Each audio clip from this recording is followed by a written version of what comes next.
Lord, before we sit down, let us all move on to the reading of our verse for this evening. Amen.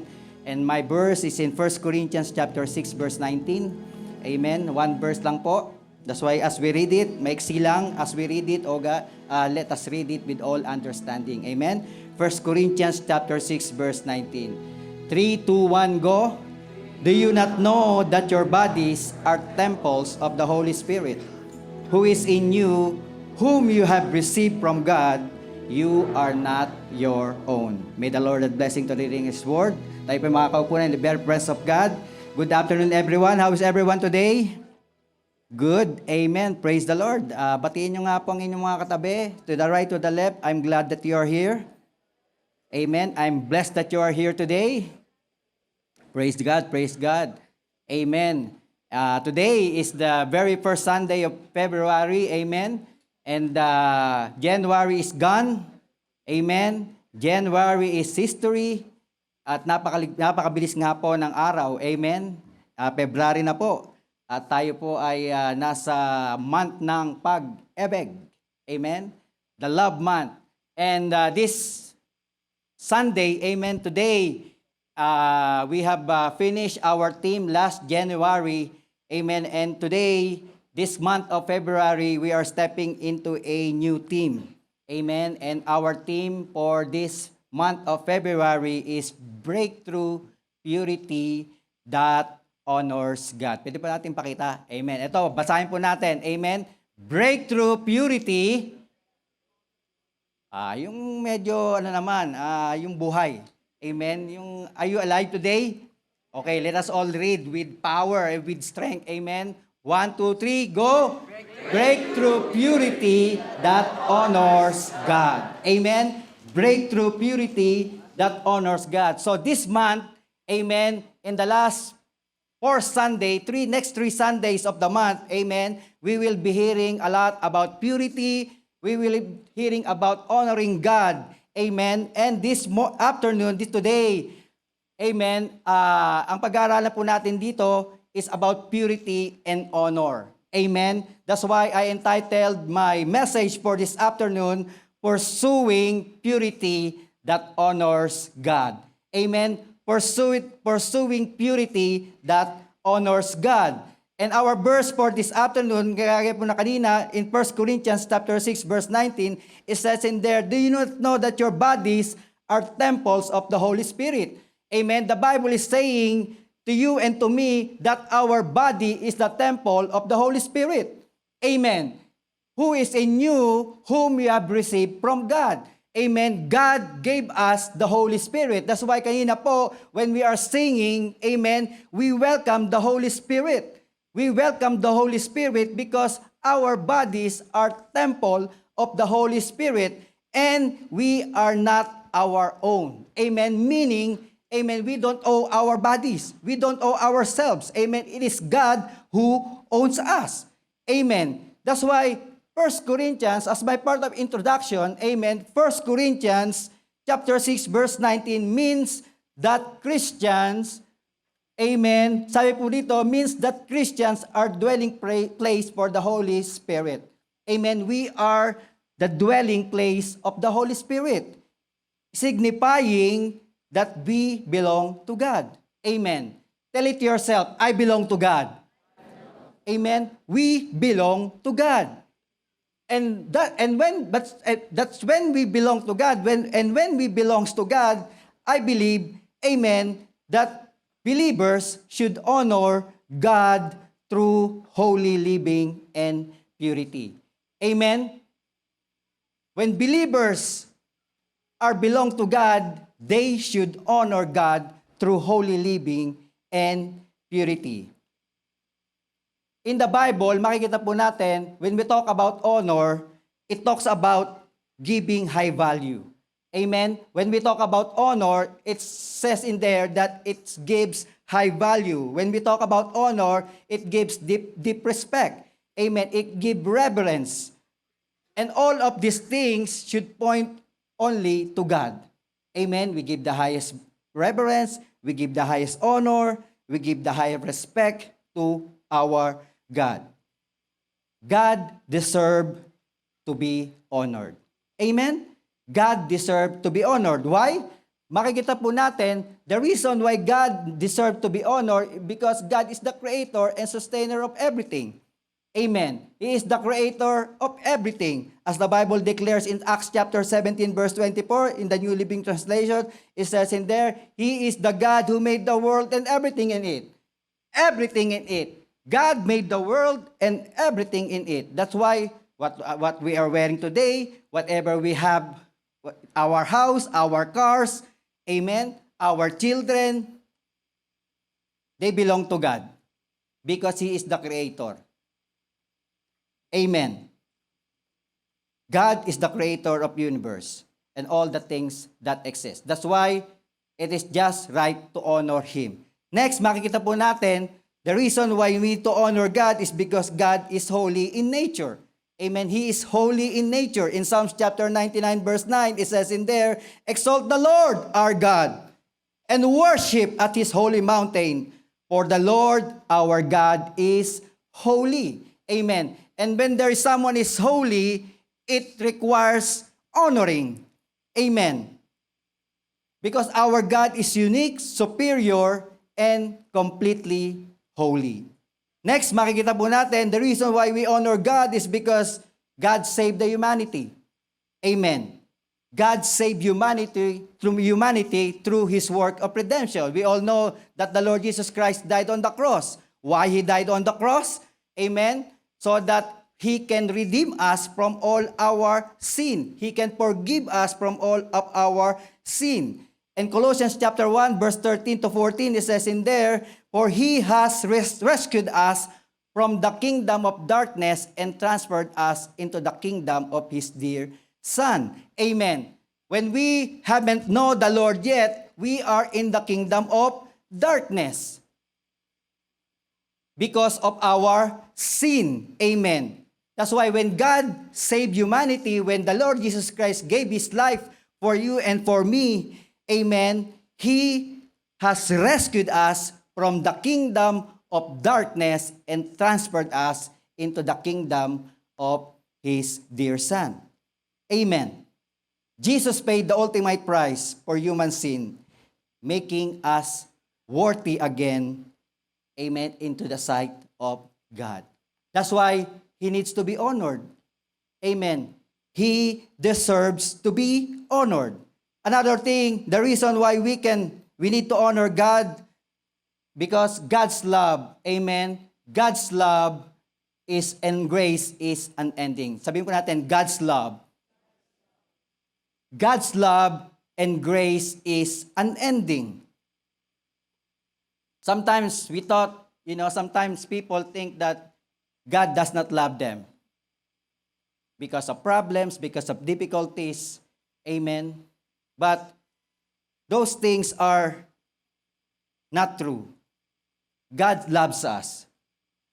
The very fact that God gave His one and only Son for you and for me, amen, to be saved from the coming wrath of God, God loves us.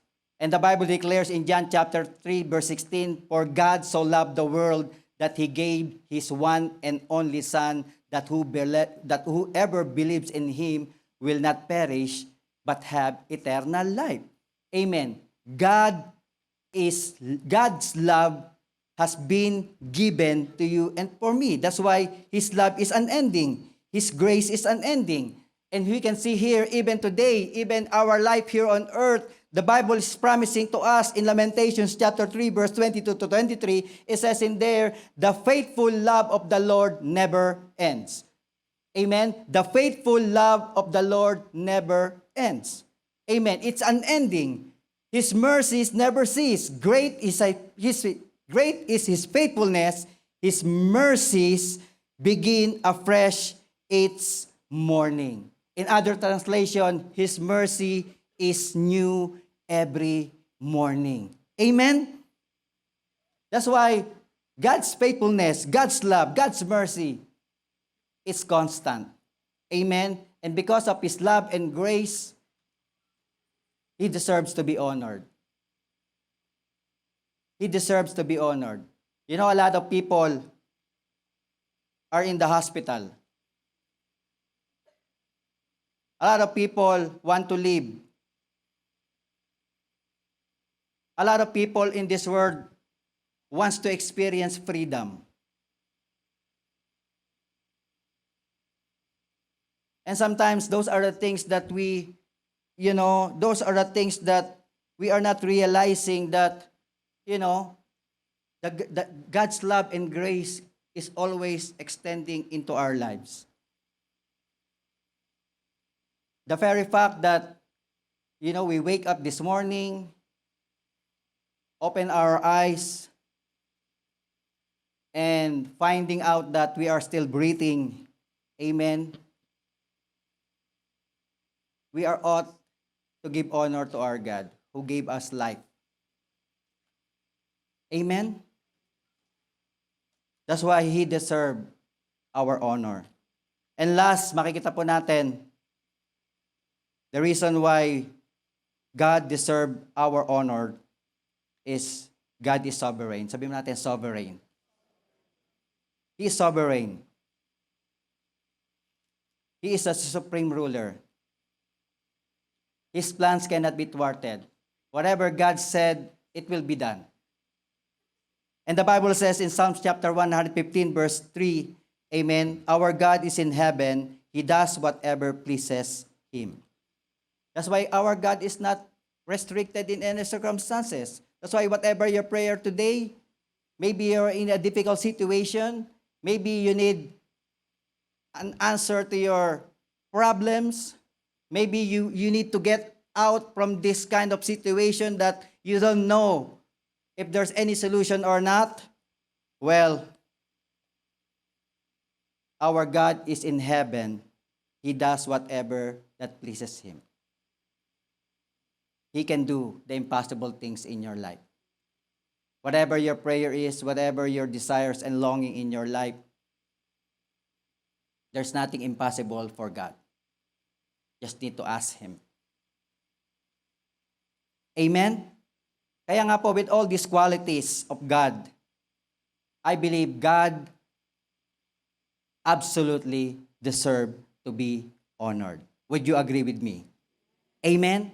God is absolutely deserved to be honored. Kaya nga po, now, if God deserved to be honored, amen, especially by His children,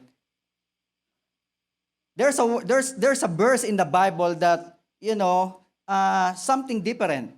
It's a reversal. Amen? Because God says in His Word, sabi po ng Lord doon, where is the honor due me? Amen? There's one verse in the Bible that says, where is the honor due to me? Makikita po natin in Malachi chapter 1, amen, God is asking His people. In Malachi chapter 1 verse 6a, sabi po doon, amen, nasa akin ba? Ito. Malachi chapter 1 verse 6a, sabi po doon, a son honors his father and a slave his master. If I am a father, where is the honor due me? If I am a master, where is the respect due me, says the Lord Almighty. It is God who is saying here to the people of Israelites, amen, as a son honor his father, and a slave honor his master, we as a children of God, we know our God the Father, amen, but where is the honor due to Him? Just a little background of this story for us to understand the context. Amen. Malachi is the last book of the Old Testament. Amen. Malachi is the last book of the Old Testament. Amen. And here, makikita po natin in the Old Testament, before Malachi, there are so many things that happened to the Israelites. They are being exiled.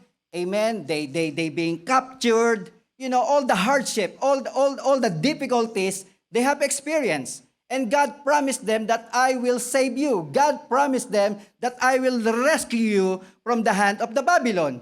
Amen. And now, what happened? Truly enough, God rescued the Israelites from the hand of the Babylon. Amen. They already returned home to Jerusalem. Amen. And then makita po natin, as we read the book of Nehemiah, the walls has been repaired. The walls has been rebuilt. Amen. We all know that the walls of the Israel of the Jerusalem is being broken down. Amen. But in the book of Nehemiah, God used Nehemiah to rebuild the wall so that there will be protection. Amen. There will be security for the people. And that happened already. And then in the book of Ezra, makikita po natin, amen, Ezra prayed to the Lord, amen, that the spiritual, the spiritual thing of all the Israelites will come into action. Amen.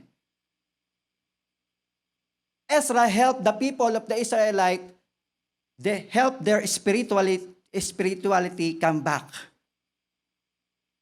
And now, after all of those things, the Israelites are enjoying good life, enjoying, all the blessings that God has promised to each one of them. And then suddenly, in the book of Nehemiah, in Malachi, makikita po natin, after decades passed, the joy of praising God has gone missing. You will see in the book of in the Bible, amen, that the Israelites who once praising God, the Israelites who once have the heart of thankfulness to God suddenly have changed. While their hearts become cold towards God, they are filled with impurities and wrong motives. Yung kanilang passion in worshiping God has become lukewarm. They become slothful. They become lazy. And their faith becomes weary. Amen. And you can see in the life of all those Israelites, amen, the spirit of doubt, the spirit of complacency, amen, flows upon the people.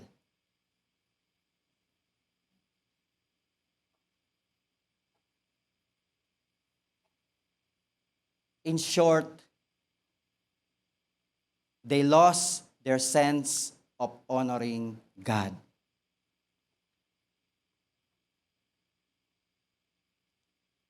They lost their sense of honoring God.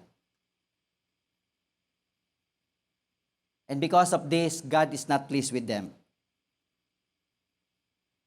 And what does God do? Amen. What does God do? In Malachi chapter 2, verse 1 to 2, amen, God gave them warning. Let us say warning. God gave the people warning. And the Bible declares in Malachi chapter 2, verse 1 to 2, it says in there, "And now, you priest, this warning is for you. If you do not listen, and if you do not resolve to honor my name, says the Lord Almighty, I will send a curse on you, and I will curse your blessings. Yes, I have already cursed them because you have not resolved to honor me." Kaya nga po, when it comes to honoring God, it's very, very important with God. And whether we believe it or not, whether we accept it or not, amen, even in the church, makikita po natin, okay lang po yung wala sa church because they don't know God. But people in the church, amen,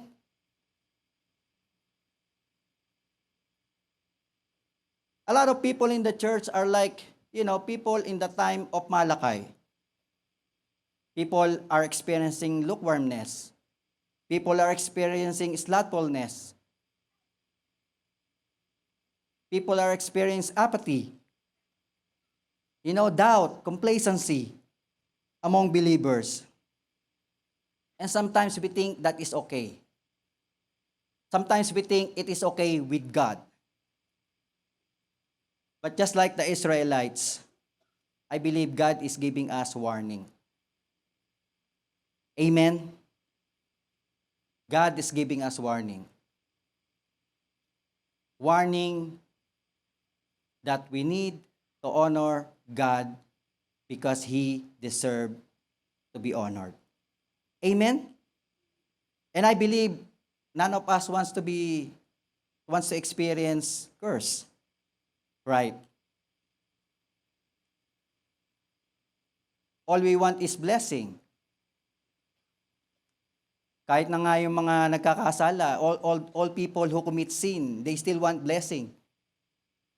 Amen. And we all want blessing instead of curse. But my dear brothers and sisters, we need to understand that there are things that we do that invite curse into our lives. We need to understand that there are things that we do that invites curse into our lives. That's why this month of February, we are called to purity that honors God. We are called to purity that honors God. Amen. And for us to be able to honor God in our lives, amen, we need to purify ourselves. We need a pure heart. Our minds need to be pure. Our hearts need to be pure. Our bodies need to be pure so that we can be able to honor God in our lives. Amen? And we are all called to be pure. That's why the Bible says in 1 Thessalonians chapter 4 verse 7, sabi po doon, for God did not call us to be impure, but to live a holy life. Amen. God does not bring us here in this place. God, amen, God did not call us. God did not choose us, amen, for us to be impure, but to live a holy life. That's why living a holy life honors God. Living a holy life honors God. And if you want to be blessed, I believe we need to live in purity. We need to live in purity. Kasi po, there are actions that we do. Kagaya na sabi ko kanina, amen, there are actions that we invite curse in our lives. Ano po yung mga action na yon? You know, in the life of all the Israelites in the book of Malachi, amen, their actions dishonors God. Ano po yung mga actions na ginawa ng mga Israelites? Amen, in the time of Malachi, makikita po natin, the people doubt God's love for them. Amen. In Malachi chapter 1 verse 2, ano po sabi doon? Amen. I have loved you, says the Lord, but you ask, how have you loved us? The people asking God, how have you loved us? Grabe. Amen. Come to think of it, you are asking God. People are asking God, how did you love us? They already forgotten what God has done to them. They have been rescued from the hands of the Babylon, and yet they are saying to God, how have you loved us? And sometimes our life, you know, there are people who ask God, how have you loved me? Where the very fact that the Lord Jesus Christ died on the cross so you can have eternal life, not eternal death. I have loved you, says the Lord. There are millions of people out there who doesn't know God. And if you are reading your Bible, do you know where are they gonna go after they die? And yet, God has chosen us to hear His word, to know the truth, for us to be able to read our Bible so that we can know, you know, what God has really done for us. Amen. But here, the actions of the Israelites, amen, dishonors God. They doubt God's love. Back to my PowerPoint, makikita po natin, the people, amen, defiled food, you know, they offered defiled food for God, to God. Amen. They offered defiled food. They offered defiled sacrifices. What they gave to God is, you know, those animals that are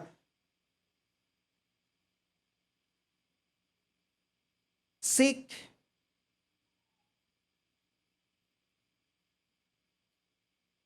those who are, they defiled. They offer defiled food. And sometimes we offer our lives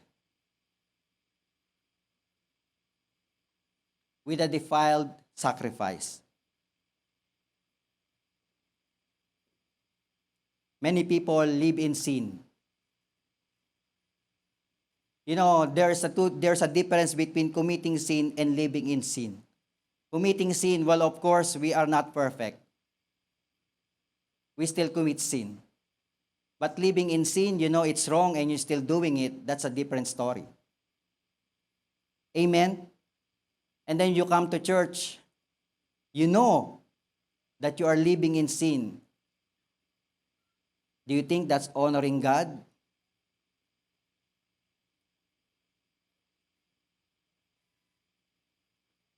And God is not pleased with the Israelites. Next, makikita po natin the people broke their marriage vows. People become unfaithful. They don't honor the vows that they had. Pansinin nyo ngayon sa panahon na ito, okay lang yung divorce, okay lang yung common law, okay lang yung living together outside marriage.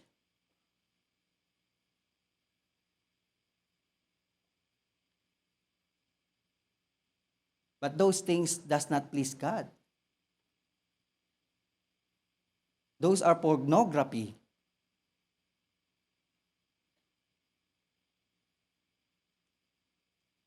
Another thing that dishonor God through the actions of all the Israelites. Amen. The people denied God's justice.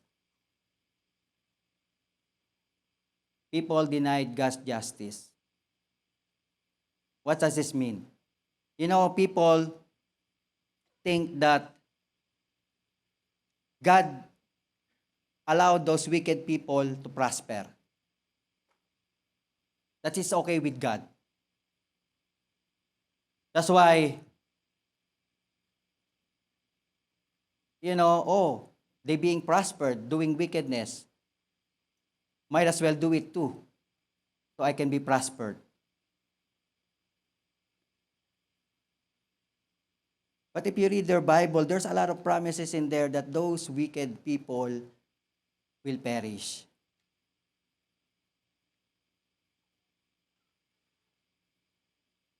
And we just don't know that God is only giving them second chance.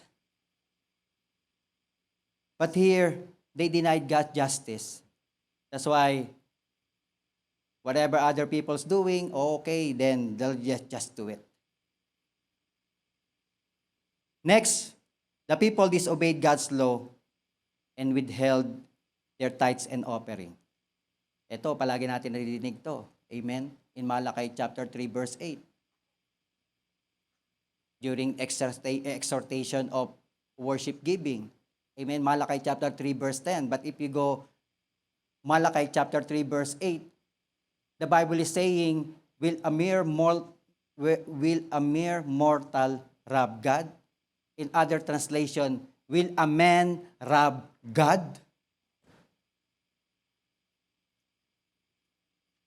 And then they ask, how are we robbing you? And the Bible says, in tithes and offering.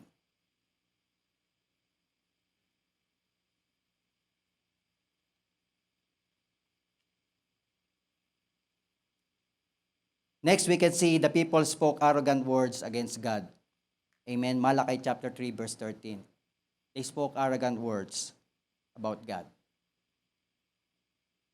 That's why these are the things that the Israelites are doing. And the sad part is, they don't even realizing that they are doing it. People think that they are honoring God from what they are doing. People think that they are honoring and respect God, and yet they are not. You know, in this generation, makikita po natin, people of Malacay reflect modern churches. Because a lot of church struggling with laziness, shallow worship, disbelief.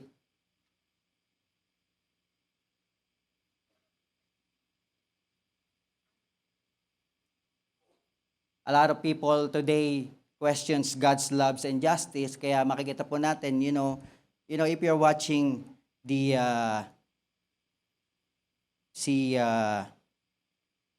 who's the one that died? Si Kirk. Amen. A lot of people, there's a lot of hate in there. Right? You will even hear words that, how come God if God is love, if God loves the people, how God allows all those violent and all these things.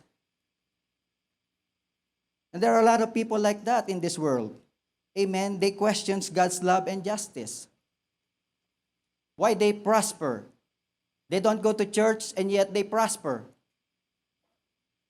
They don't give their tithes and offering and yet they prosper. How come me, I give my tithes and offering and I don't prosper?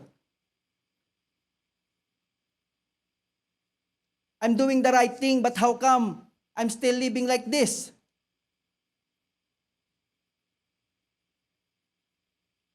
Have you even asked that question in your life? That's why sometimes we envy them.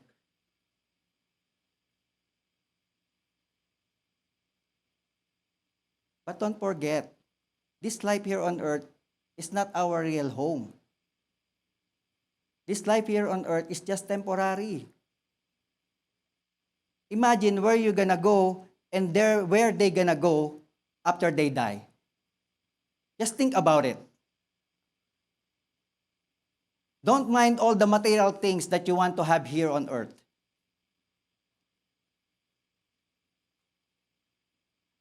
Would you rather experience good things here on earth and after dying, where are you gonna go? Or experience hardship here on earth, then after you die, you will experience all the promises of God. You choose. Right? Sometimes because of our carnality, because of our materialism, that's why, we are being persuaded with all those things. Oh, buti pa siya. Kahit hindi siya nagcha-church. We should not envy all those kind of people. Amen.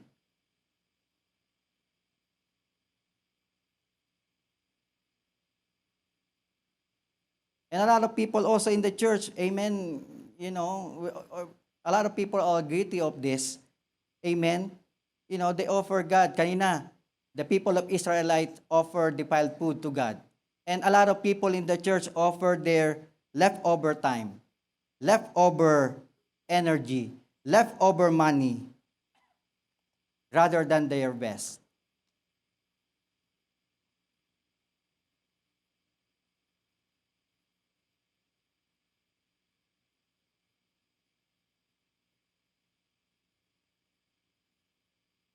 A lot of people struggle with their spiritual complacency and just settle for mediocrity.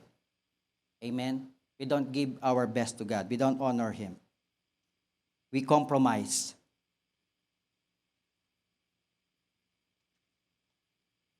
A lot of modern believers, sabi nila, one foot in, one foot out. What does that mean? One foot in the church, and other foot is in the world.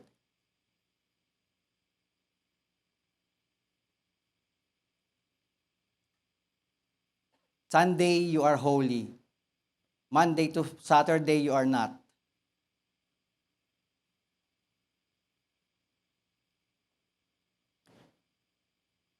And a lot of Christians today, they give out of obligation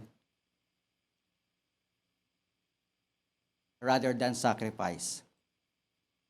That's why, this message, mabigat eh. Right? If you're gonna think of it, like how God is not very pleased with the life of Israelites, I believe, amen, we need to be awakened. Because sometimes we think that what we do is okay with God. But in fact, amen, our life is not honorable in sight of God.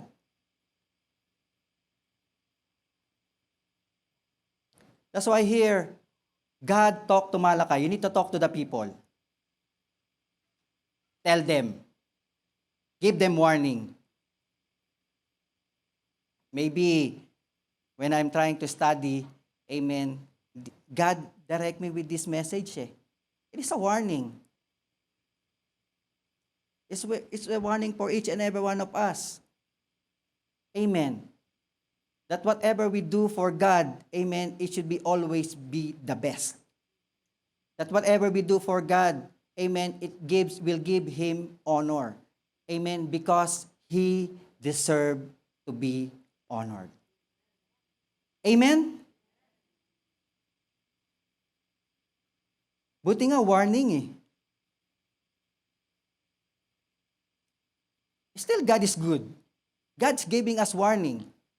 It's not that, in the time of Moses, when someone sinned, they just been eaten by the ground. There's no warning. Sapphira and Ananias, when they dishonor God in the book of Acts, what did they do? Amen. They sell their property because in those early days, amen. What the people is doing is they sell their property, amen, and gave it to the church. And then this Ananias and Sapphira, they sell their property, and yet their motives is different. They dishonor God, amen. And what they did not give all the money that they get from selling the property. They only gave some. And what happened to them? Ananias died instantly. And then here comes the wife. Peter asks the wife, "Is this all the money that you have sold?" And the wife said, "Yes." Okay, dead.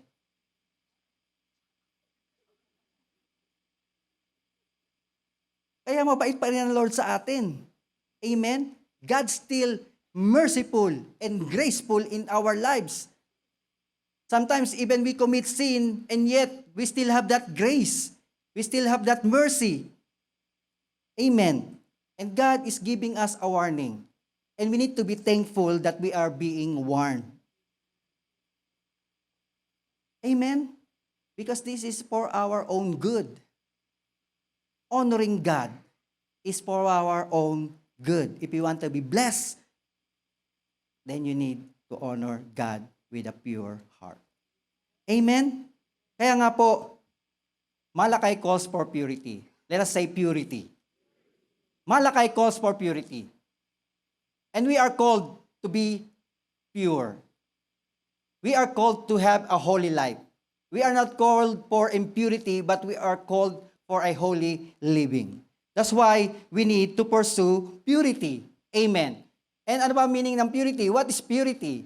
In the Bible, we can see that purity, amen, means being morally clean. Let's say morally clean.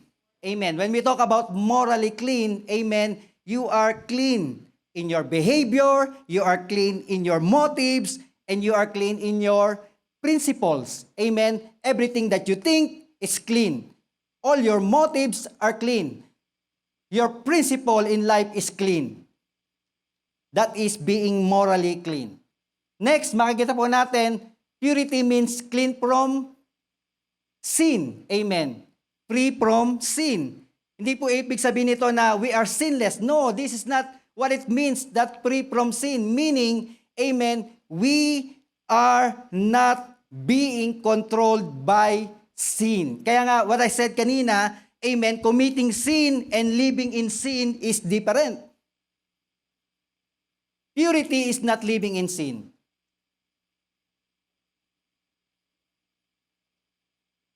That's why purity, we are free from sin. We are not controlled by the sin. We are not controlled. Amen. And purity is being aligned with God's holiness. We are aligned with God. We are aligned in His will. Whatever, you always think, when I do this, will God please? When I do all these things, do you think God will please? And if you think yes, then do it. But if you think God will not be pleased, then don't do it. Because that is not purity. Amen. Kaya nga po, purity means being good morally clean, free from sin, and being aligned with God's holiness. That is purity. That's why today, allow me to share 3 things. How can we pursue purity so that we can honor God in our lives? Amen? That's why on my next slide, makikita po natin, for us to be able to pursue purity, amen, we need to assess where we fail. Sabihin po natin, assess. Our application for today, amen, for us to pursue purity, we need to assess ourselves. We need to assess where we fail. You need to assess where you fail. Saan ba tayo nagkamali? What is our weakness? What are the things that we have done? What is our sin? Amen. We need to assess ourselves. Because assessing ourselves from our failure, assessing ourselves from our mistakes, from our failure, from our sin will help us pursue purity. And the problem with many believers is unawareness of sin. Sabihin natin, unawareness. Amen. A lot of Christians are unaware of their sin. They thought it's not sin, but it's a sin. Amen. And unless we acknowledge our sin, then we cannot pursue purity that honors God. All of us have sinned. All of us commit sin. There's no one righteous.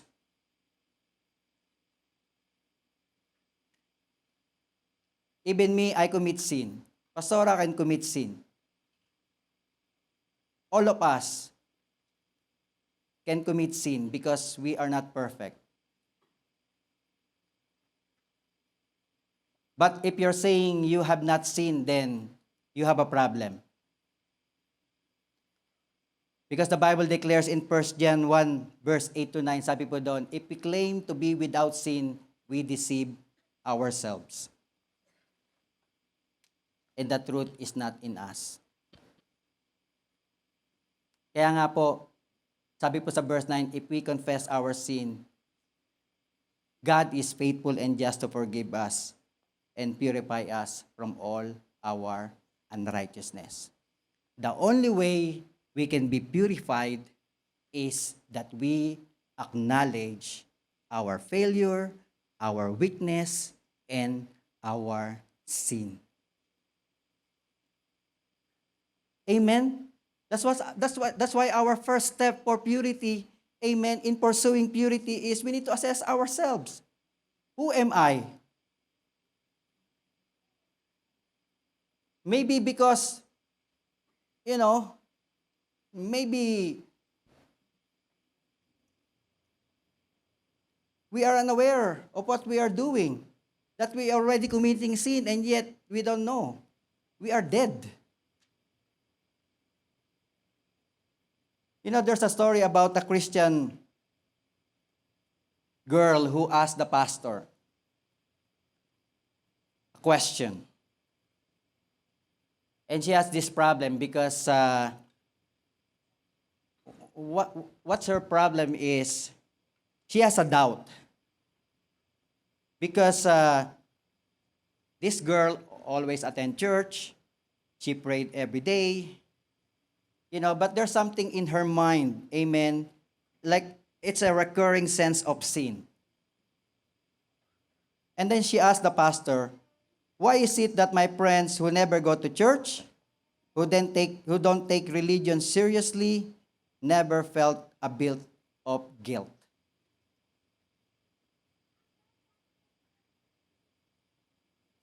Sabi niya sa pastor, why is it my friend who never go to church, who don't take religion seriously, never felt a bit of guilt from their sin? And the pastor answered the girl with a different question, with a question.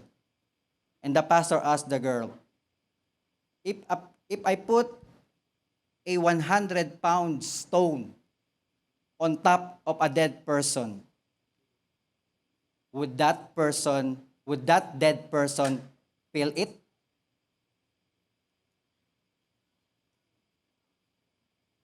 And the girl said, of course not. The person is dead. It won't feel anything.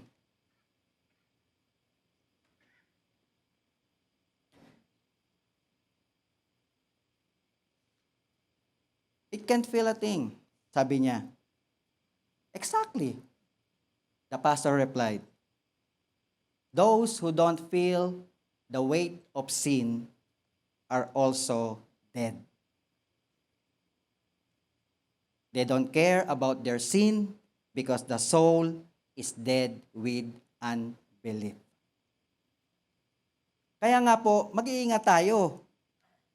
Amen. We need to assess ourselves on the things that we do. Maybe because we are dead already, that's why we don't know, we are not feeling the sin. We are not, feeling the weight of sin in our lives. We thought that what we're doing is, this is okay, this is good, and yet, in the sight of God, it's not good anymore. Amen. And we need to read the Bible, to know what are the things that God hates.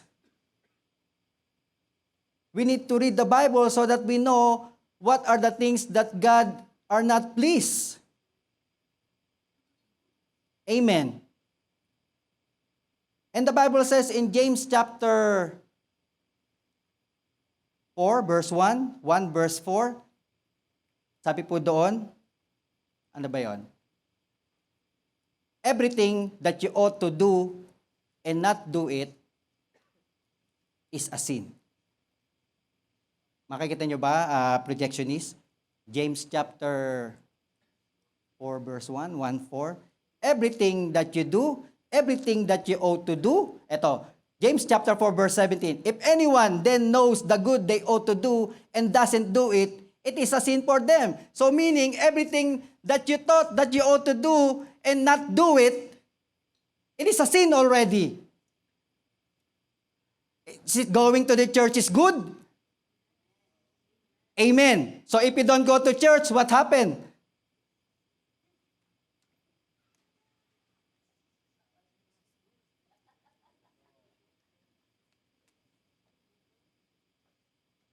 Is it attending Bible study is good? But pinili mo yung trabaho mo kaysa sa Bible study? Do you think God please? Do you think God will understand? God will understand. I need money.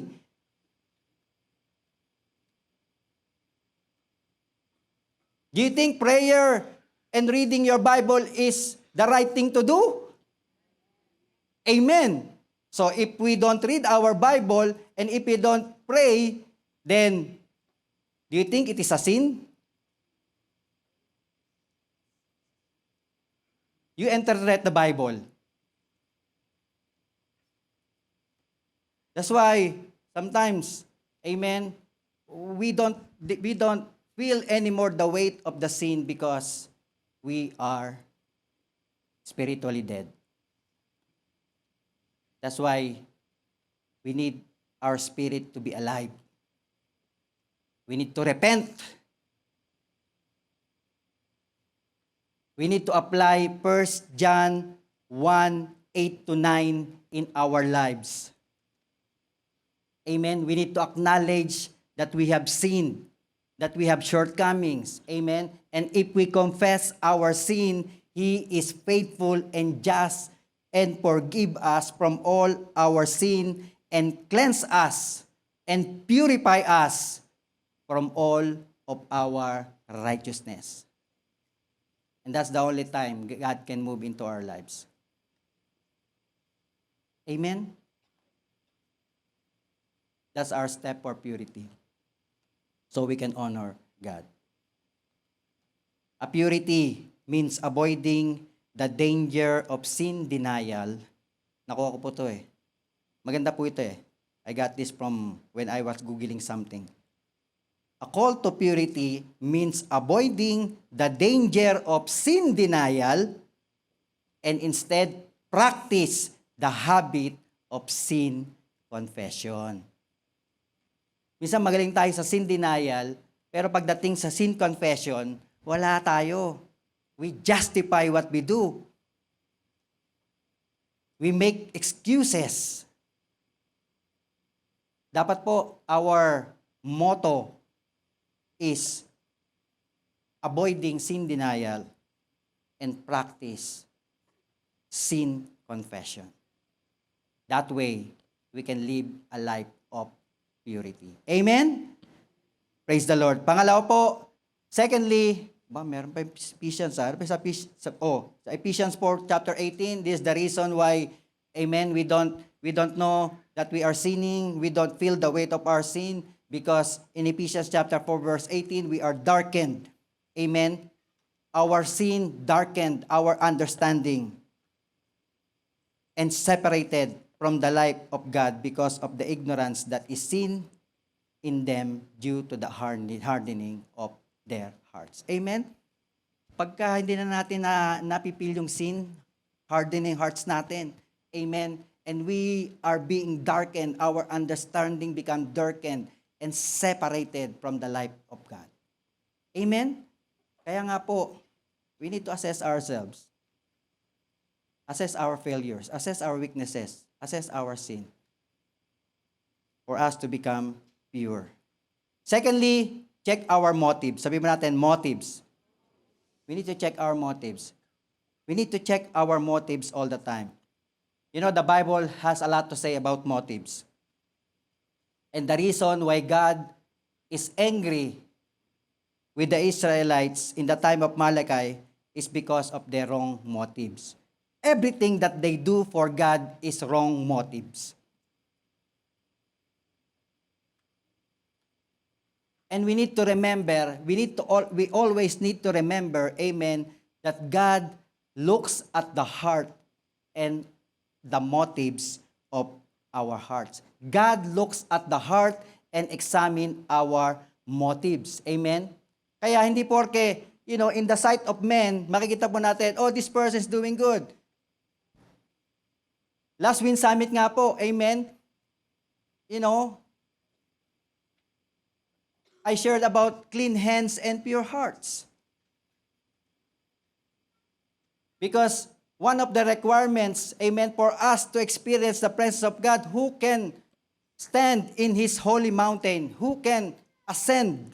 Amen, those who have a clean hand and a pure heart. And I asked the question, is it possible for a person to have a clean hands and yet does not have a pure heart? Yes, it's possible.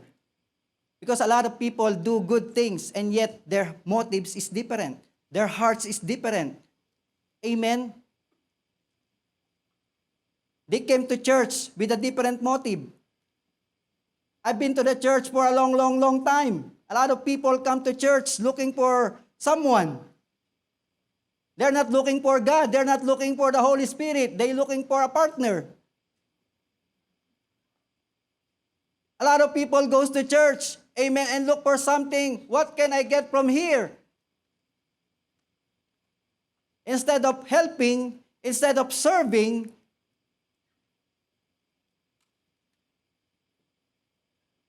Amen. That's why a person can have a clean hand, but not a pure heart. That's why God does not look on the outward appearance. God look on the inward. That's why God says in 1 Samuel chapter 16 verse 7, says in there, but the Lord, amen, does not look at the things people look at. People look at the outward appearance, but the Lord looks at the heart. Amen? That's why if God's look on you right now, what can God see inside your heart? For me, I can see you good and all good and nice looking. But my prayer is, it's also good and nice looking inwardly. Because I cannot see that. But for God, He can see it. And in Proverbs chapter 16 verse 2, in the New Living Translation, it says in there, people may be pure in their own eyes. I can see people, in my own eyes pure. Amen. But the Lord examine their motives. God examine their motives. Kaya, we need to check our motives. Whatever we do for God,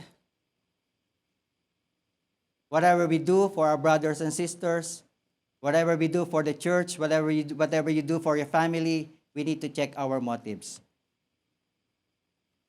What are our motives? What are your motives behind what you say and do? Amen? Kaya nga po, tatanungin natin yung sarili natin, what is our motives behind what we say and what we do? Ano nga ba? Why? Why we need to check it? Because there are wrong motives in prayer. Sometimes people pray, but they have wrong motives. Sabi sa James chapter 4 verse 3, sabi doon, when you ask, you do not receive. Because you ask with wrong motives. What kind of motive is that? So that you may spend what you get on your pleasures. So there is wrong motive in prayer. Lord, give me a nice car, a BMW black. What is your motive? Popogi points? Lord, give me a nice house. Lord, give me a good job with high-paid salary. What is your motive?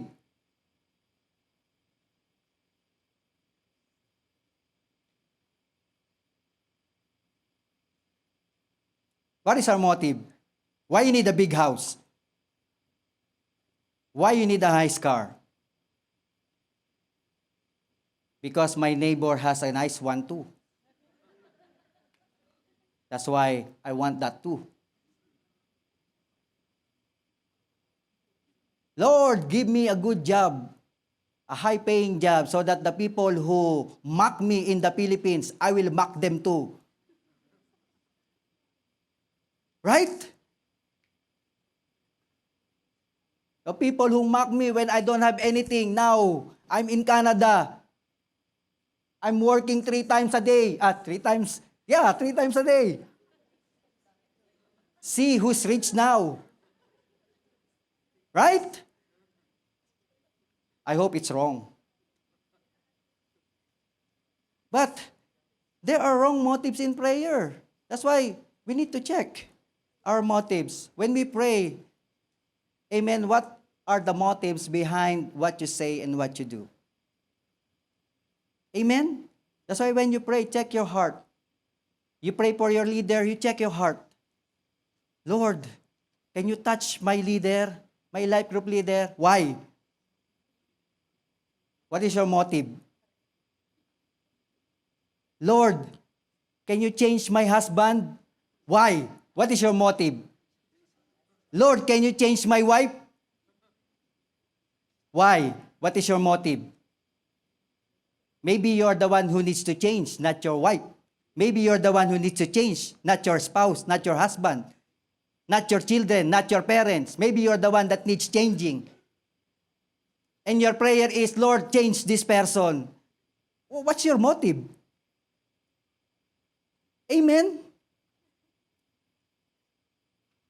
Kaya, check our motive. Because there are wrong motives in prayer. What else? There are wrong motives in serving.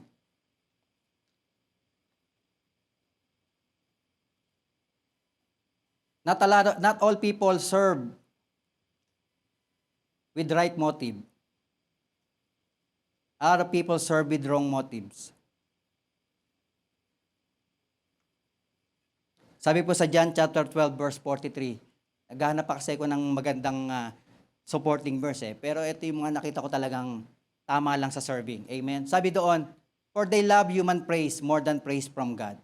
Amen? You know, I'm just gonna make an example for serving in the ministry. You know, serving here. You know, they love praise from men.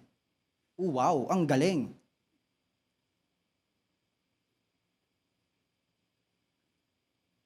But, you know, they love praise. So there's motive. There are wrong motives in serving. Amen? We serve because we love God. We serve because we love His ministry. We serve because we obey God. That should be our motives. Amen? Not something else, not anything else. Because if our motive is for our self-gain, then it's a wrong motive.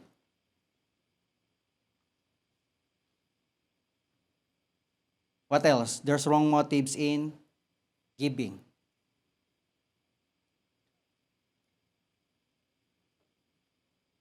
Why do we give?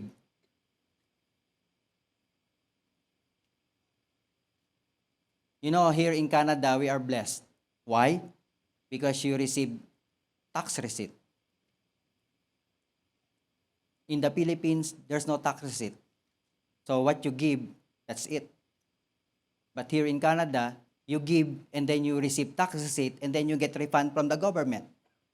But I know people, even in the church, you know you know the reason why they give? So that they can get a tax receipt, so that they get a refund. Is that the right motive of giving? So if there's no tax receipt, wala na, galit na sila. If there is sacrificial giving, oh, we're gonna have a sacrificial giving today, no tax receipt. Ano, I'm not gonna give.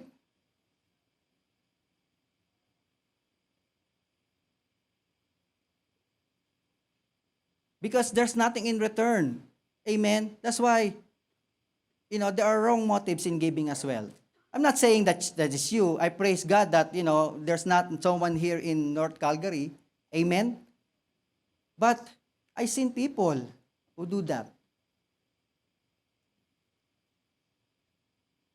There are wrong motives. Kaya nga po sa 2 Corinthians chapter 9 verse 17, 2 Corinthians chapter 9 verse 7, sabi po doon, each of you should give what you have decided in your heart to give.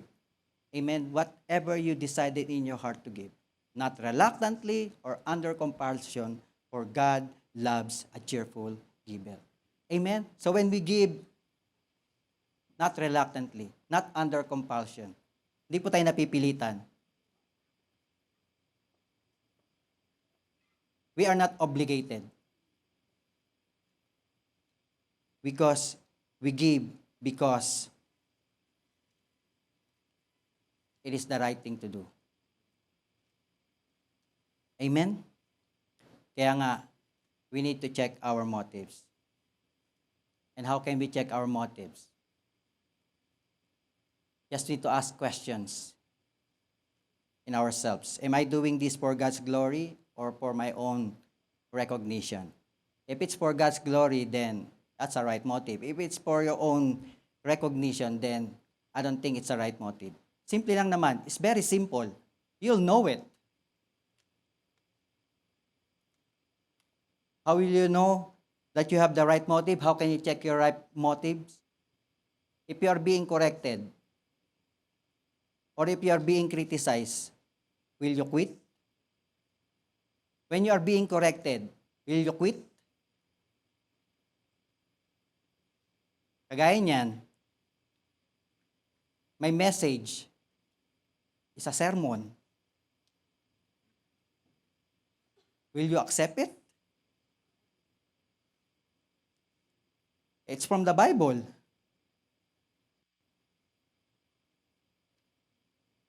Right? Will you accept it? Or will you just quit? Because a lot of Christians, when they only want to hear good stuff, you know, they only want to hear good feeling. They only want to hear, those things that are good in their ears. But if there's a rebuke, if there's a correction, if you're talking about sin, if you're talking about hell, then they don't want it anymore. The things that tingling in their ears, they don't want it anymore. That's why they leave church. But how can you grow? But how can you grow spiritually if you don't hear all those things? Right? That is what makes us grow in God. It's not just about good feeling. It's not just about, It's not like that. Even Jesus Christ, He rebuked Pharisees. He rebuked teachers of the law. He rebuked Sadducees. What you are doing are wrong. He rebuked those people who are selling stuff in front of the temple. He rebuked His disciple for their lack of faith. So, right? That's why if I'm corrected or if I'm criticized, will I quit? Or maybe am I trying to manipulate people to get what I want? Or maybe, how can we check our motives? Is my action being to serve others or just to serve myself? Sometimes it's easy to pinpoint which ones are right motive and wrong motive. And all of these questions, if the answer is yes, then we need to ask God to correct our motives. Amen? We need to ask God to correct our motives. We need to ask God to give us a pure heart. Kaya nga po, our prayer should be Psalms chapter 139, verse 23 to 24. It says in there, right there, sorry. Balik, there. This is the prayer of David. Amen? For God to search him for his motive. And his prayer is, search me, God, and know my heart. Test me and know my anxious thoughts. Amen? Lord, what is in my heart? What is my motive? What are the things behind what I do and what I say? Is it glorifying God? Is it pleasing God? Or I just glorifying myself or just pleasing myself? If the things that we do is going up, then for sure, it's the right motive. If the things that you're going to do is pointing to yourself, then for sure, it's a wrong motive. That's why, my dear brothers and sisters, we need to check our motives every now and then. Amen? And last but not the least, give God your best. Sabihin mo natin, give God your best. We need to give God our best. We need, to honor God is to give our best for God. We don't offer our leftovers. We don't offer our leftovers time. We don't offer our leftovers energy. We don't offer our leftovers money. We need to offer our first fruit all the time. Amen? Kaya nga po si Hezekiah, amen, when he gave his best to God, he was blessed. He was prospered. Sabi po sa Second Chronicles chapter 31 verse 20 to 21, it says in there, this is what Hezekiah did throughout Judah, doing what was good and right and faithful before the Lord his God. In everything that he undertook in the service of God's temple, in obedience to the law and the commands, he sought his God and worked wholeheartedly.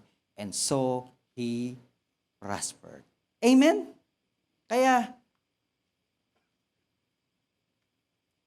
give our best to God.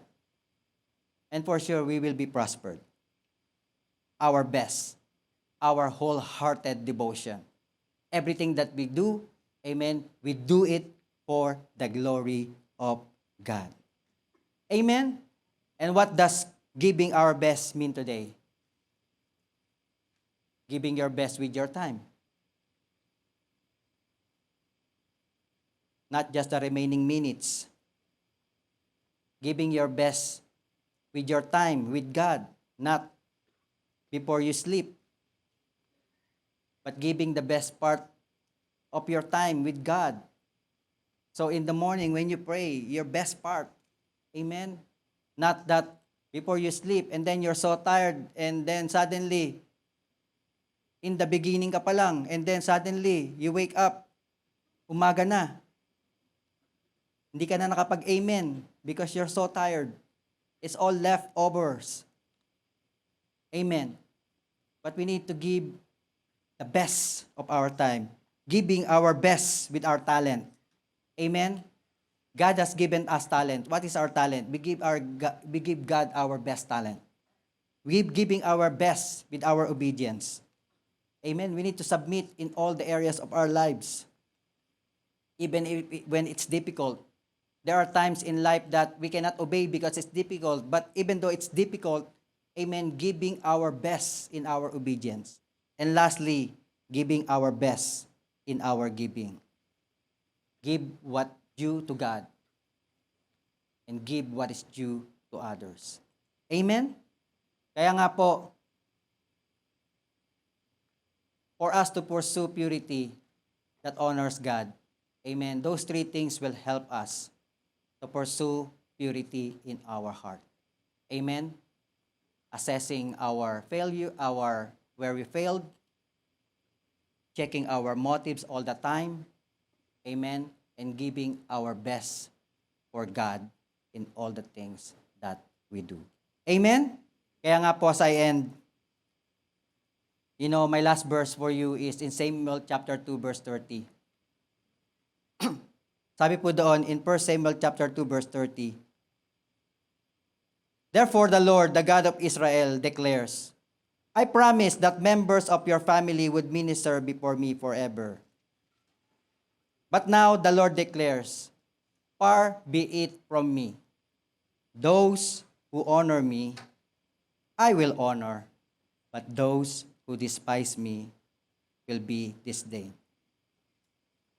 This verse served as a call for each and every one of us that we need to prioritize God in all areas of our lives. Those who honor me, I will honor, but those who despise me will be disdained. God will bless those who honor Him, and God has a warning for those who live in impurity and neglecting His holiness. Eric Liddell. Is anyone here knows Eric Liddell? Amen. Eric Liddell is a sprinter. At the same time, he is a rugby player and also he's a Christian missionary. Eric Liddell, amen, he's a Scottish sprinter. He ran. And then there's one time that he competes in a 100-meter dash. But the problem is, the day of the competition falls on Sunday. So what he did not run because it's Sunday. It's for God. What happened? A lot of people got mad. There's a lot of pressure because of his belief. And yet, he honors God in his life. He did not run. And then, there's another day, it's a 400-meter dash. And he knows that he haven't done that 400-meter dash yet. He only gone to 100-meter. And remember, 400, that's a lot of strength. That's a lot of endurance that you need to run a 400-meter dash. And because it falls on a different day, he said, I'll run on 400-meter dash. And what happened? He won the winning goal. And ultimately make a new record, a world record. See? He doesn't care about popularity. He doesn't care about fame. He cares about honoring God. And what God has done to him, He make him win in an impossible race. Those who honor me, I will honor.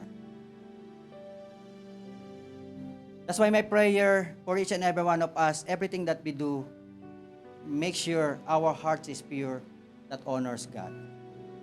You need to ask question.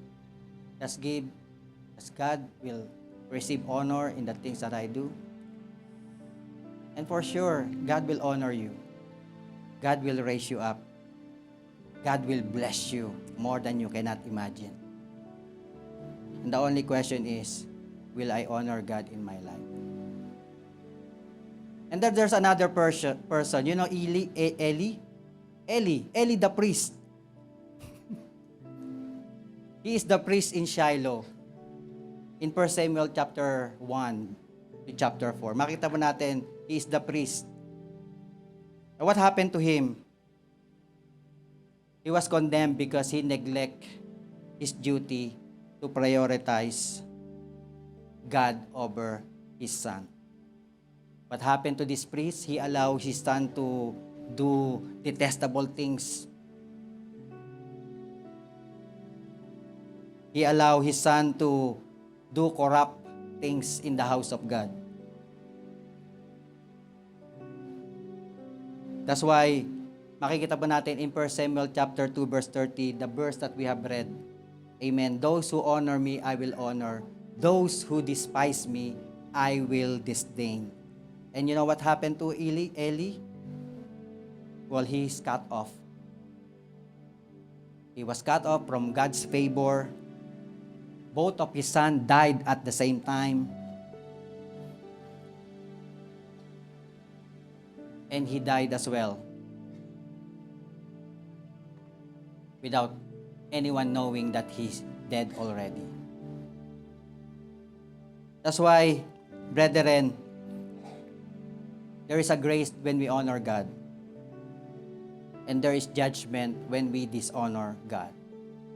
And my prayer, as we start this month of February, learning about purity, learning about honoring God, my prayer, amen, that we always put into our hearts, amen, pursuing purity that honors God. We have to make sure that we know our sin. We have to make sure that we assess our life. Am I living in sin?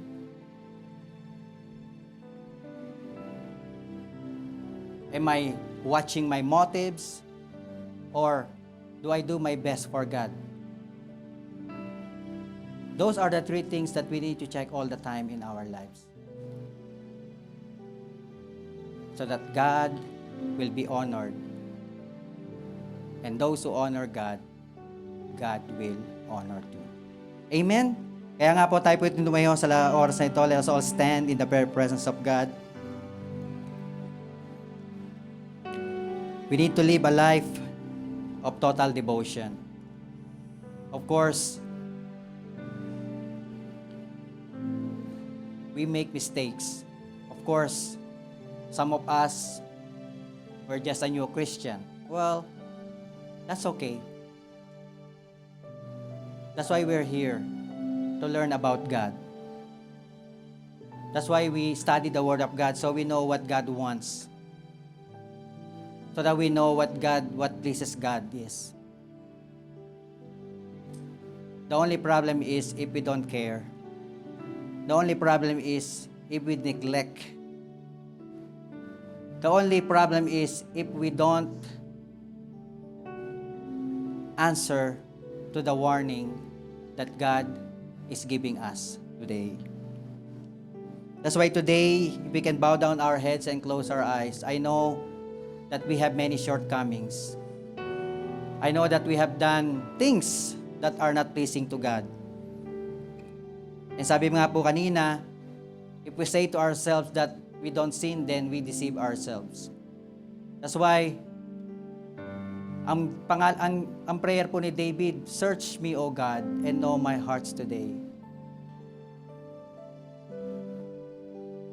Let us have that prayer into our hearts today. Search me, O God, and know my hearts today. Lord, remind me of all the things that not please you.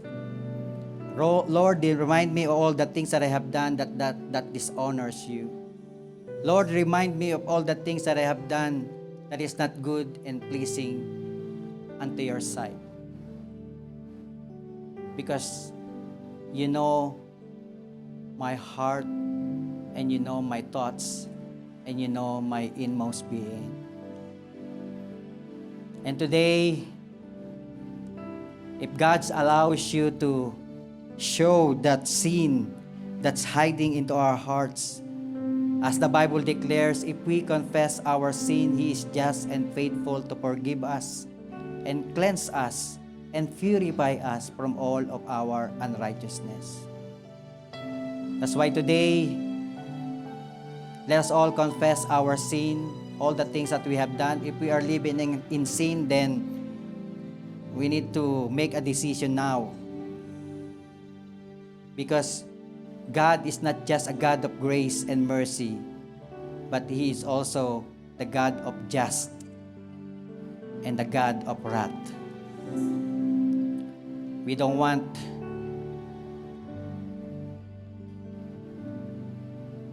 things to happen that it's too late. Our life here on earth is temporary. It's just like a mist. No one can say that there is tomorrow. The only thing that's certain today is now. And then we don't want to regret that for the rest of our lives. That's why you have something to confess to God. Confess it now. And ask God to purify us from all of our unrighteousness.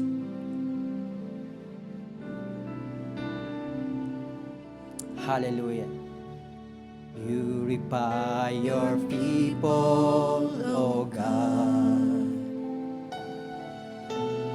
Cleanse us with your fire, O Lord. May we walk uprightly in the presence of your love. Purify your people, O God. Let us all sing it once again. Purify your people, O Lord. Make this be your prayer today. Cleanse us with your fire, O Lord. May we walk uprightly. May we walk uprightly In the presence of your love. Purify your people, O God. Make us holy, Lord. Make us holy, Lord, we pray.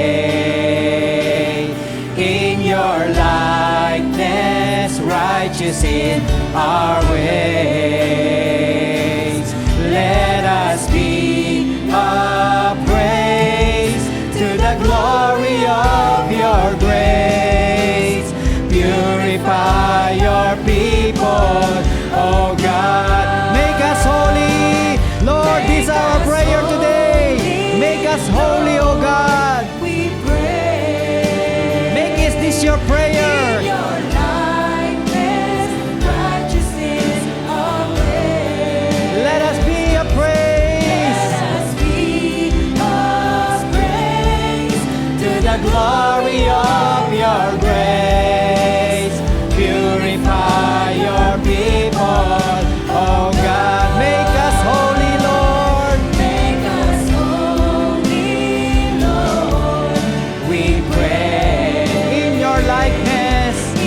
righteous in our ways. righteous in our ways.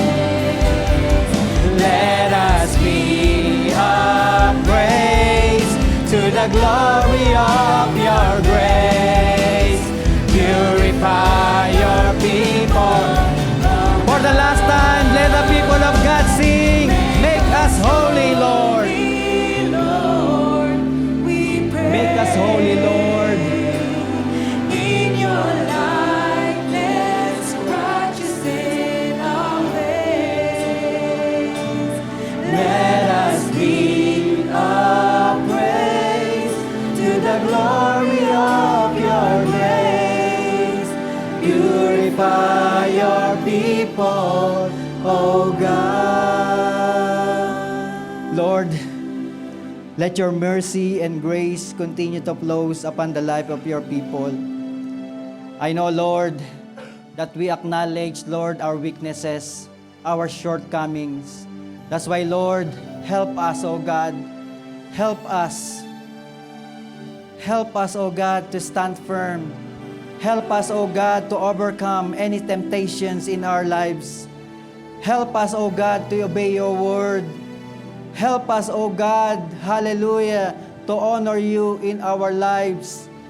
Assessing, O God, our lives if there's any sin. Assessing our lives, O God, if there's any fault in our lives. And Lord, beginning today, help us, O Lord, as well to check our motives. That everything what we do, everything that we do, and everything that we say, we pray that is always aligned to your very will. And also our prayer, O God, that this life, O Lord, will always bring glory to your name. That whatever we do, O God, we do not do it with complacency. We don't give you, Lord, leftovers, but our desire that we will serve you wholeheartedly. Whatever ministry that you have given us, Lord, whatever task, whatever gifts, whatever talents, O God, that you have given us, Lord, may we give it to you wholeheartedly. Not only here in this church, but also in our workplace, in our school, wherever you have set our foot, O God. Everything that we do, we only give glory unto your name. That's why, Lord, maraming salamat po. I know and I believe, O God, that you have touched our heart today. That our life, that this life, O God, will continue to pursue purity so that we can honor you in all areas of our lives. That's why, Lord, maraming salamat po for this message.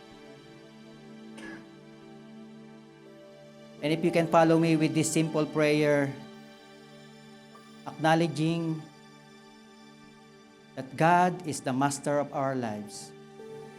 Lord Jesus, Lord Jesus, I acknowledge I acknowledge that I am a sinner, that I am a sinner, that I have committed many shortcomings, that I have committed many sin in my life, that I have committed many sins in my sin life, that I inherited from Adam and Eve. sins that I inherited from Adam and Eve. That's why, Lord, today, That's why, Lord, today I ask that you forgive me, I ask that you forgive me, cleanse me from all of my unrighteousness, cleanse me from all of my unrighteousness, purify my hearts, Lord, purify my heart, Lord, create in me a clean hand, create in me a clean a pure heart, pure heart, and renew our spirit within me. renew our spirit. And today, Lord, Today, Lord, I invite you into my life. I invite you into my life. Be my Lord, Be my Lord. be the master of my life, Be the master of my life. and help me, Lord, And help me, Lord, to live a life to live a life that is pleasing unto you. In Jesus' name, amen. Amen. As we are going to move to our communion service, may we invite all the elements to come to the front.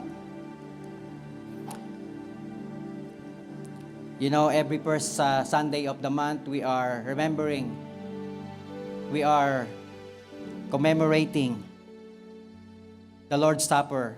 Amen. Remembering what the Lord Jesus Christ has done on the cross for each and every one of us. Before the Lord Jesus Christ died on the cross, makikita po natin during the Passover, the Lord remind His disciples to remember what He has done on the cross. And today, as we believe in the Lord Jesus Christ, we need to remember what the Lord Jesus Christ has done on the cross for us. There are three things that the Lord Jesus Christ tell His disciples to remember. And the first thing that the Lord Jesus Christ want the disciples to remember is they need to remember to look within. Also, for each and every one of us, we need to remember to look within. What does that mean, to look within? In 1 Corinthians chapter 11, verse 28 to 29, sabi po ng Bible, the Bible declares, "But let a man examine himself, and so let him eat of the bread and drink of the cup." The Bible is saying, amen, that before we partake of the elements of the Lord's Supper, we need to examine ourselves. Just like what we did kanina, we examine ourselves. And I know that we have already asked for forgiveness from our God, so we have remembered already within. And we are cleansed, and we are ready to receive the Lord's Supper. Because the Bible is saying in verse 29, "For he who eats and drinks in an unworthy manner eats and drinks judgment to himself, not discerning the Lord's body." That's why it's very important that we need to examine ourselves. And then secondly, God wants them to remember to look back. Kanina, to look within. So we need to look at ourselves. Examine ourselves. And then look back. What do you mean by looking back? In 1 Corinthians chapter 11, verse 24, sabi po doon, "And when he had given thanks, he broke it and said, 'Take this, take it. This is my body which is broken for you. Do this in remembrance of me.'" So we need to look back. We need to remember what God has done into our lives. What Jesus Christ has done on the cross. Ano ba yung mga ginawa niya? Amen. He died on the cross. For what? To save us, to free us from sin, to heal us, to heal the broken bodies, to give us an eternal life. Those are the things that we need to remember so that we will not be swayed to the left, to the right. Amen. We are looking back. Those are all the promises of God for you and for me. Amen. But because if we focus on that thing, amen, we will not be swayed to the left, to the right. Our walk with God will be straight because we are looking back on the promises that God has promised into each and every one of us. And then the third one, we need to remember to look forward. Why is it forward? Like I said a while ago, this life is temporary. This is not our permanent home. That's why we need to look forward. And what is that forward? Sabi po sa verse 26 in 1 Corinthians chapter 11 verse 26, "For as often as you eat this bread and drink this cup, you proclaim the Lord's death until He comes." That is what we're looking forward. God will come back for us. Amen. God will come back for us. That is what we are looking forward. That's why we don't mind what are the things of this world. We don't mind the material things of this world. We don't mind what the world can give unto us because we are looking forward to what God will bring us when He comes back for each and every one of us. Amen? That's why it's very important that we understand, amen, that when we partake the communion, amen, we remember to look within, we need to remember to look back, and we need to remember to look forward. Amen? Kaya nga po, let us all stretch forth our hand to all this element. Amen. Lord, we thank you that you have given us the opportunity, O God, to remember you in this Lord's Supper.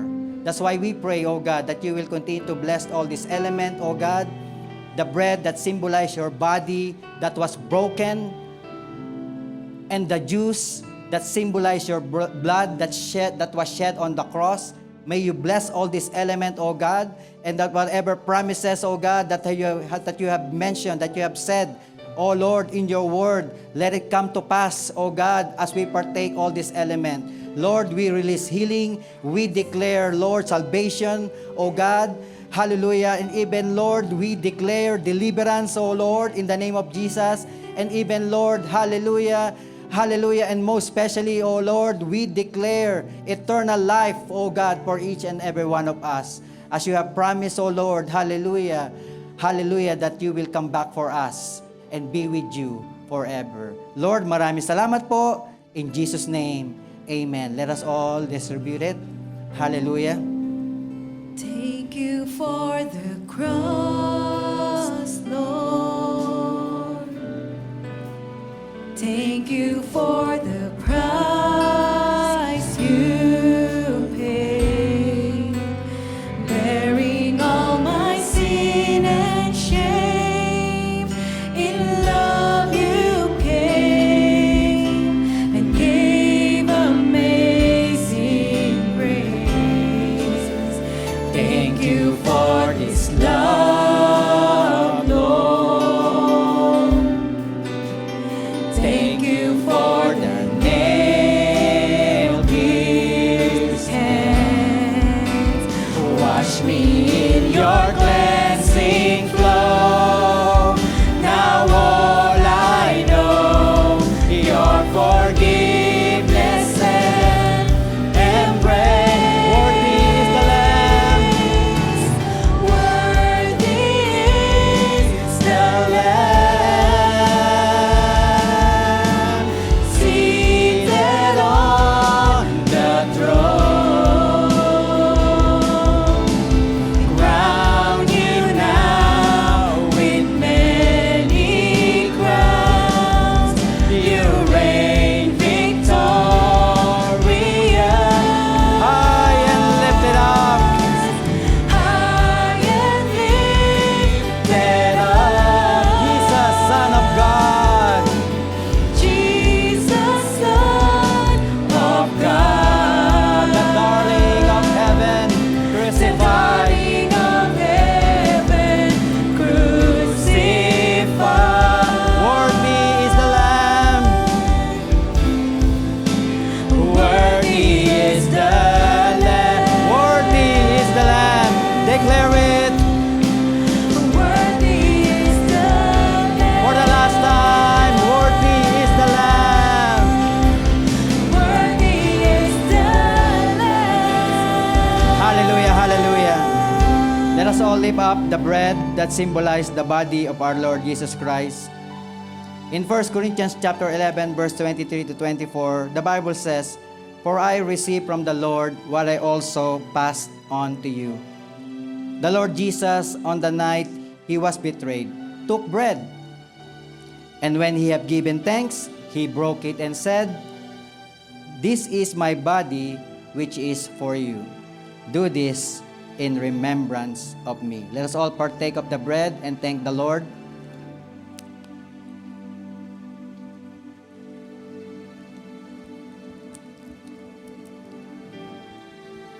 And can we lift the fruit of the vine that symbolizes the blood of Jesus that was shed in the cross? Also in 1 Corinthians chapter 11, verse 25 to 26, the Bible says, "In the same way, after supper, he took the cup, saying, 'This cup is the new covenant in my blood. Do this whenever you drink it in remembrance of me. For whenever you eat this bread and drink this cup, you proclaim the Lord's death until he comes.'" Let us all partake of the juice and thank God. And let us close in prayer. Hallelujah, hallelujah. Lord, we thank you, our God, who gave Jesus Christ for us to die on the cross. Thank you, Lord Jesus, for giving your life, Lord, freely, O Lord, for us to receive that eternal life that you have promised. That's why, Lord, I pray, my prayer, O God, that you will continue, O God, hallelujah, that your Spirit continue to guide your people, your children, O God, that was here in this place, even those who are watching via live stream. I pray, O Lord, that you, but by your blood, but by your body that was broken, O God, I pray that you will continue to empower us, O Lord, so that we can become victorious, O God, until the day you come. I pray, Lord, hallelujah, that whatever difficulties, that whatever problems, hallelujah, that we are going, Lord, hallelujah, to experience, hallelujah, whatever the things, O God, Lord, hallelujah, even, Lord, those, hallelujah, the unknown future, O God, we pray, Lord, that you will continue to empower us. Holy Spirit, may you continually fill us up, O Lord, so that we can become bold, we can become stronger and stronger, O God. Our spirit will become stronger, O God, in the name of Jesus. That's why, Lord, as we, Lord, hallelujah, end this worship and healing service, can we lift up all our hands? Hallelujah. Lord, you see all these hands, O God. Hallelujah. May you touch this hand, O God, Lord. Whatever the prayer, hallelujah, whatever the secret petition, O Lord, hallelujah, whatever the very prayer of their heart, I pray, O Lord, hallelujah, that you will answer it, O God, according to your will and according to your purpose. And Lord, may you release, Lord, your blessings upon them, healing, O God, from their physical body, healing, O God, in their relationship, healing, O God, financially, O Lord, in the name of Jesus. And even, Lord, extend your blessings to our loved ones, O God, our immediate families, wherever they are right now, O God, whenever, hallelujah, when they are in the Philippines or even any part of the world, may you bless them as well as you bless us in the name of Jesus. And Lord, hallelujah, for all the papers, O God, that we are waiting, O Lord, I pray that you will expedite it, O God, Lord, the answer of our prayer, the release of our Elmia, the release of work permit, O God, hallelujah, in the name of Jesus, you will, hallelujah, grant, Lord, the desire of your people, O God, in this very time, in the name of Jesus. And Lord, we will not forget, O Lord, hallelujah, that this life, O God, will continue to be used for your glory. Lord, our life, Lord, will continue, Lord, to serve, Lord, to see more people, oh God, Lord. Hallelujah. And let this life, oh God, hallelujah, will be a living testimony to many people. That's why, Lord, we seal all the prayers, we seal all the answered prayers, we seal all the promises, we seal, oh God, all the word of God that we have received today. And Lord, hallelujah, may the love of the Father and the grace of the Son and the sweet fellowship of the Holy Spirit be upon us now and forever. In Jesus' name, this all we pray. And everybody will say, Amen and Amen. God bless you all po. Thank you po.